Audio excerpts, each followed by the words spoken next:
when I started out riding motorcycles over in western Iowa, I started writing down every city I had been to on a motorcycle. That list got pretty cumbersome.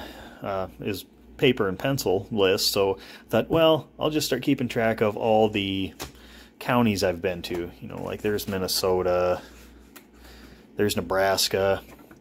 I'll just keep track of the counties I've been to. So this trip I'm doing this weekend in Iowa, I'm going to finish off the map. I'm going to go to all the remaining ones so I can cross them out.